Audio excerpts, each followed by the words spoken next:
حضرت موسیٰ علیہ نبینا علیہ السلام کا 6 لاکھ کا لشکر، یہ 2000 3000 کی تعداد نہیں بلکہ 6 لاکھ کا لشکر حضرت موسیٰ علیہ السلام لے کر نکلے۔ ادھر حضرت موسیٰ علیہ نبینا علیہ السلام کا لشکر تھا، تو لشکر حضرت موسیٰ علیہ السلام کا پار ہو گیا۔ ادھر فرعون کا لشکر جیسے ہی آیا تو اللہ تبارک و تعالیٰ کے حکم سے ایسا ہوا کہ جو دریا، جو سمندر بحر قلزم ہے اور تفسیر میں الگ الگ نام لکھ کر ہیں اس کے، دونوں کے دونوں مل گئے۔ جب ملے فرعون اب یہاں پر ڈوبنے لگا، 12 لاکھ کا لشکر سمندر کے غرق ہو گیا، ڈوب گیا۔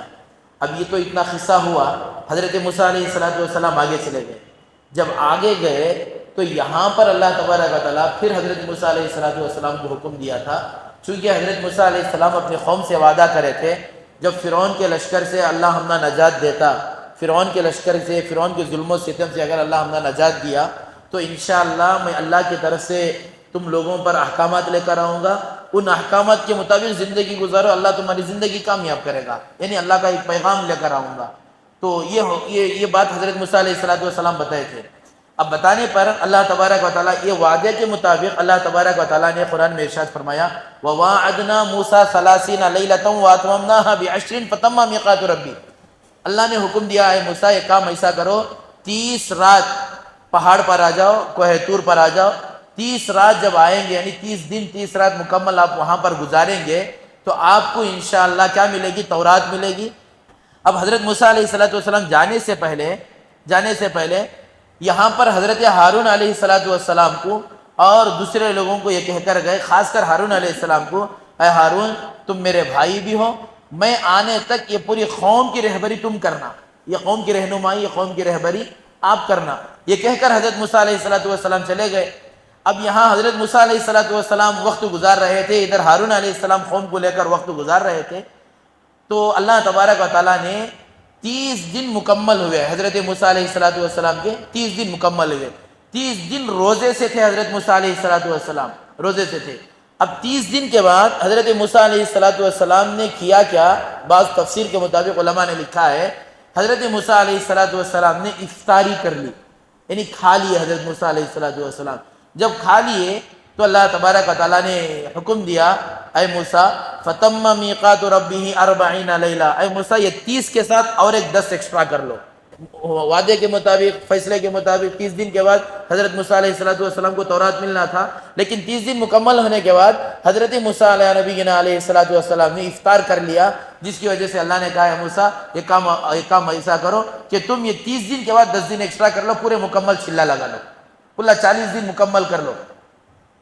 اب جب 40 دن کا یہاں حکم لگائے، حضرت موسیٰ علیہ السلام قوم کو ایک بات بول کو گئے تھے کہ 30 دن کے بعد میں واپس آؤں گا، 30 دن کے بعد میں واپس آؤں گا۔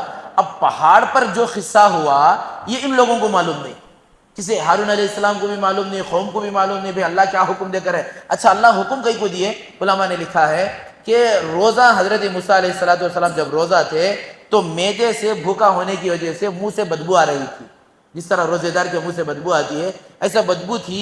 تو جیسے ہی افطار کر لیے فرشتوں نے آ کر کہا اے موسیٰ آپ کے منہ سے کستوری کی خوشبو ہم کو آ رہی تھی، وہ روزے کی جو برکت ہے، کستوری کی خوشبو ہم کو آ رہی تھی، جیسے ہی تم نے افطاری کر لی وہ کستوری کی خوشبو، وہ مشک کی خوشبو تمہارے منہ سے ختم ہو گئی، جس کی وجہ سے اللہ تبارک و تعالیٰ نے تم کو اور ایک 10 دن کا حکم لگایا تاکہ پھر 10 دن روزہ رکھو۔ 10 دن روزہ رکھنے کے بعد تمہارے معدے سے بھوکا رہنے کی وجہ سے جو معدے میں گرمی پیدا ہوگی، اس کی گرمی کی شدت سے، بھوک کی شدت سے جو منہ سے تمہارے بدبو نکلے گی، پھر اللہ تبارک و تعالیٰ وہ خوشبو سونگھنا چاہتے ہیں۔ یہ اللہ تعالیٰ کو یہ خوشبو بڑی پسند ہے، منہ کی بدبو نہیں، بدبو 2 قسم کی، ایک ہے برش نہیں کرنے کی وجہ سے وہ بدبو الگ، ایک بدبو وہ جو معدے میں پیدا ہوتی ہے بھوکا رہنے کی وجہ سے، پیاسا ہونے کی وجہ سے۔ تو روزے کی اتنی بڑی برکت ہے، معمولی برکت نہیں ہے روزے کی۔ حضرت موسیٰ علیہ السلام کو اللہ نے کہا کہ اے موسیٰ روزے سے رہو، کیونکہ جو تم کو کتاب ملنے والی ہے بڑی مقدس کتاب ہے، اب وہ کتاب کو لینے کے واسطے تمہارے اندر کا جو ایمان ہے وہ بھی ویسے ہونا چاہیے۔ تو اس وجہ سے اللہ تبارک و تعالیٰ نے یہاں 10 دن کی قید لگا دی۔ وعدہ تو پہلے 30 دن کا تھا، 30 دن کے بعد پھر 10 دن کا وعدہ لگ گیا۔ اب یہ قوم کو معلوم نہیں 30 دن کا حضرت موسیٰ علیہ السلام 30 دن بولے تھے، 30 دن کے بعد حضرت موسیٰ علیہ السلام کو واپس آنا تھا، لیکن حضرت موسیٰ علیہ السلام نہیں آئے۔ اب یہاں پر گڑبڑی شروع ہو گئی۔ گڑبڑی کیا شروع ہو گئی؟ ایک سامری جادوگر تھا جو میں شروع میں واقعہ لکھ کر آیا، گائے کی پوجا کرنے والا، اس کا نام بھی موسیٰ ہی تھا۔ حضرت موسیٰ علیہ السلام کا نام کیا تھا؟ موسیٰ بن عمران علیہ السلام۔ اس کا نام موسیٰ بن ظفر تھا، موسیٰ بن ظفر اس کا نام تھا۔ اب وہ بھی حضرت موسیٰ علیہ السلام کے لشکر میں تھا، منافق تھا۔ تاریخ، آج میں ایک تاریخ پڑھ کر بڑی تعجب کی بات ملی، عجیب بات لکھ کر ہیں علماء اکرام۔ وہ ایک تفسیر کے مطابق، ایک تاریخ کے مطابق وہ ہندوستان کا رہنے والا تھا، ایک تاریخ کے مطابق وہ ہندوستان کا رہنے والا تھا۔ بہرحال اللہ بہتر جانتا ہے، لیکن حقیقی واقعہ اس کا یوں بھی لکھ کر ہے۔ حضرت موسیٰ علیہ السلام کے زمانے میں، فرعون کے زمانے میں جب حضرت موسیٰ علیہ السلام کی ولادت ہوئی تو جس سال بچوں کو قتل کرتے تھے اس سال حضرت موسیٰ علیہ السلام کی ولادت ہوئی، اسی سال یہ موسیٰ بن ظفر بھی پیدا ہوا۔ موسیٰ بن ظفر بھی حضرت موسیٰ علیہ السلام کی والدہ محترمہ ایک صندوق میں بند کر دریا میں بھیج دیا۔ اب اس کی والدہ یعنی موسیٰ بن ظفر کی ماں یہ سوچا کہ میں اگر میرے بچے کو اگر معلوم ہو گیا لوگوں کو میرے ہاں بھی لڑکا پیدا ہو کر ہے تو یہ کیا کریں گے، میرے لڑکے کو بھی قتل کریں گے۔ اس وجہ سے اس بچے کو اس نے بھی، اس کی ماں نے بھی ایک صندوق جیسا کوئی چیز بنا کر اس بچے کو جنگلوں میں، پہاڑوں میں جا کر رکھ دیا، پہاڑوں میں رکھ دیا۔ اور یہ کہنے لگی اگر میرا بچہ زندہ رہا تو بعد میں دیکھیں گے، کم از کم اتنا تو نہیں ہوگا، میرے آنکھوں کے سامنے میرے بچے کو قتل نہیں کریں گے، یہ تکلیف سے تو میں کیا کروں گی، بچ جاؤں گی۔ کیونکہ وہ زمانے میں بچوں کو جو قتل کرتے تھے ماں کے سامنے بچے کو ذبح کرتے تھے، ماں کے سامنے فرعون اور فرعونی لشکر ماں کے سامنے بچے کو ذبح کرتے تھے۔ اس نے یہ ارادہ کر لیا میرا بچہ اگر مر بھی گیا، میرا بچے کا اگر انتقال بھی ہو گیا، میرے آنکھوں کے سامنے نہیں مرے گا، اتنی تو مجھے تسلی ہے، کم از کم مر جائے لیکن میری آنکھوں کے سامنے میں یہ تکلیف برداشت نہیں کر سکتی۔ پہاڑوں میں جا کر چھوڑ دیا۔ لیکن اللہ کا بھی کرنا ایسا ہوتا ہے کہ اللہ تبارک و تعالیٰ جب پرورش پر آتے ہیں، پالنے پر آتے ہیں اللہ تبارک و تعالیٰ، میرے دوستو ہماری عقل حیران ہو جاتی ہے، ہماری عقل کام نہیں کرتی۔ اللہ تبارک و تعالیٰ پالتے، ایسے بھی پالتے ہیں اللہ تبارک و تعالیٰ۔ دیکھو یہ موسیٰ علیہ السلام جو فرعون سے ٹکر دینے والے نبی ہیں، ان کو اللہ تبارک و تعالیٰ فرعون کے محل میں رکھ کر پرورش کیا۔ ان کی پرورش کہاں ہو رہی ہے؟ فرعون کے لشکر میں۔ وہ تو قصہ معلوم ہے آپ حضرات کو، فرعون کے محل میں فرعون کے ماتحت رہ کر پرورش ہو رہی ہے۔ فرعون ان کی پرورش کر رہا ہے، دیکھ بھال فرعون کر رہا ہے، کھانے پینے کا انتظام فرعون کر رہا ہے۔ اب وہ آگے چل کر نبی بننے والے ہیں۔ کہ پرورش کس کی ہوئی؟ فرعون کی، وقت کا سب سے بڑا ظالم، وقت کا سب سے بڑا دجال قسم کا آدمی، لیکن پرورش نبی کی کر رہا ہے، پھر بھی ہدایت نہیں مل رہی ہے۔ اور یہ بچے حضرت موسیٰ علیہ السلام فرعون کے ماتحت رہ کر پل رہے ہیں، بڑھ رہے ہیں، ایسے غلیظ آدمی کے ماتحت رہ کر۔ اب ادھر جو پہاڑوں میں جو موسیٰ بن ظفر تھا، اس کی کوئی دیکھ بھال کرنے والا نہیں، اس کو کوئی پالنے والا نہیں، اس کی پرورش کرنے والا نہیں، اس کو دودھ دینے والا نہیں۔ میرے دوستو تفسیر میں لکھا ہے کہ حضرت جبرائیل علیہ السلام کو اللہ نے حکم دیا، اے جبرائیل اس کی پرورش کی ذمہ داری آج سے تمہاری ہے، اس کی پرورش کی ذمہ داری تمہاری ہے۔ حضرت جبرائیل علیہ السلام انسانی شکل میں گھوڑے پر آتے اور آ کر اس بچے کو جو آگے چل کر کس کا دشمن بن رہا ہے، اسلام کا دشمن، موسیٰ علیہ السلام کا دشمن اور قوم کا غدار بن رہا ہے، ایسے بچے کو حضرت جبرائیل علیہ السلام آتے ہیں۔ اس کی پرورش کرنے والے کون؟ جبرائیل علیہ السلام، پالنے والے، دودھ دینے والے جبرائیل علیہ السلام۔ یہاں یہ موسیٰ کی پرورش کرنے والا فرعون، لیکن ان کی پرورش پاتے ہوئے بھی یہ موسیٰ بن ظفر بنا اور وقت کا دجال بن گیا۔ اور یہاں موسیٰ علیہ السلام وقت کے نبی، یہ اللہ کی قدرت، اللہ بتانا چاہتے ہیں کہ میں وقت کے سب سے بڑے کافر کے ساتھ بھی رکھ کر میں اس کو وقت کا نبی بناتا ہوں، اور ایک کی پرورش میں جبرائیل کے ذریعے سے کر بھی، اور اس کو میں کیا کرتا ہوں، وقت کا سب سے بڑا ظالم بنا دیتا ہوں۔ یہ اللہ تبارک و تعالیٰ کا قانون ہے۔ یہ ایسی پرورش اس کی ہوئی تھی، جب ایسی پرورش ہوئی تھی، یہ موسیٰ بن ظفر اس کا نام، اور اسے سامری کے نام سے جانتے ہیں، سامری۔ قال فما خطبک یا سامری، نام ذکر کر نہیں قرآن میں اللہ تبارک و تعالیٰ، سامری کے نام سے اس کا لقب ہے، اسی سے اللہ تبارک و تعالیٰ اس کو قرآن یاد کرتا ہے۔ اب یہ آدمی، اس کی اسٹوری تو معلوم ہوگی، یہ آدمی یہ مجمع میں تھا، کیسے؟ حضرت موسیٰ علیہ السلام کے 6 لاکھ میں تھا۔ اب یہ 6 لاکھ میں تھا نا، بڑا چالاک تھا، بڑا بھی چالاک تو ہونا، حضرت جبرائیل علیہ السلام کی پرورش میں ہے،